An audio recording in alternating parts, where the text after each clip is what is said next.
oduu ammee rooba cimaa adoolessa 28 2017 magaalaa Bishooftuu roobeen lubbuun namoota 3 olii darbuu dhagahame. Rooba cabbii cimaa dabalatee roobeen lubbuun namoota du'anii namoota 3 jedhu jiraattonni ardii miidiyaa koonneeshinitti himan. Namoonni karaa irra jiraatan kan fira achi hin qabne lakkoofsa isaanii sanii dabalatee duuti namoota du'anii dabaluu danda'a jedhu jiraattonni magaalattii. Qabeenya irra immoo manneen jiraattota magaalattii irra miidhaan ga'ee jira. Poolii ibsaa sararoota teelee tiraansfoormeroota dhiitti mancaatiin gahuu ardii miidiyaa koonneeshin jiraattota magaalattii irraa odeeffate. Rooba cimaa adoolessa 28 2017 roobeen manneen jiraattota magaalattii irra miidhaan gahuun akkasumas bu'uuraalee misoomaa kan ta'an kanneen akka poolii ibsaa manneen jiraattota magaalattii hedduu diigee kan jiru ta'uun mirkanaa'ee jira.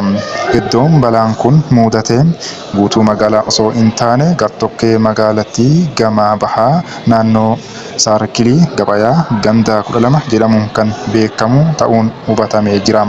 Gandoota muraasa rooba kaleessa sa'a 12 booda rooba cabbii fi bubbee dabalateen lubbuun namoota 3 olii darbuu fi miidhaan qabeenyaa fi manneen jiraattotaa irra gahe jiraachuu ardii miidiyaa koonneeshin jiraattota waabeeffachuun gabaase.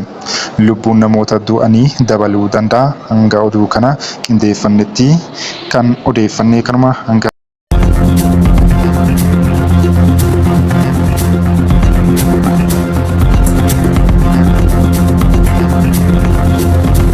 biyyi kamiyyuu ulaa galaanaa waan hin qabneef duubatti hafuu hin qabdu. Antooniyoo Guutareez.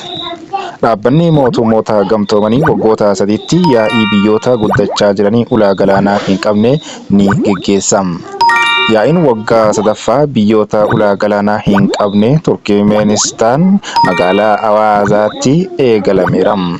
Barreessaan olaanaan dhaabbata mootummoota gamtoomanii Antooniyoo Guutareez yaa'ichaa irratti haasawaa baniinsaa taasisaniin dhiibbaan biyyoota ulaa galaanaa hin qabne irraa gahuu cimaa ta'uu hubachiisaniiru.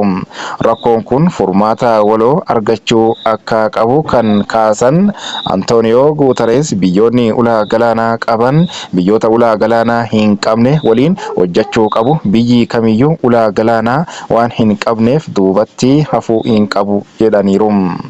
Yaa'iin 3ffaan dhaabbata mootummoota gamtoomanii biyyoota guddachaa jiran ulaa galaanaa hin qabne irratti geggeeffame kun misooma hundaa hammatee fi itti fufiinsa qabu saffisiisuu fi tumsa idil addunyaa guddisuuf kan akeekedha. Addunyaa irratti biyyoonni ulaa galaanaa hin qabne 44 keessaa 32 biyyoota guddachaa jiranidha jedhan. Biyyoonni guddachaa jiran ulaa galaanaa hin qabne baay'ina uummata miiliyoona 500 kan qaban yoo ta'u baasii geejjibaa olaanaa qabaa daangeffamee fi balaa jijjiirama qilleensaaf saaxilamoodha kan gabaase ETV.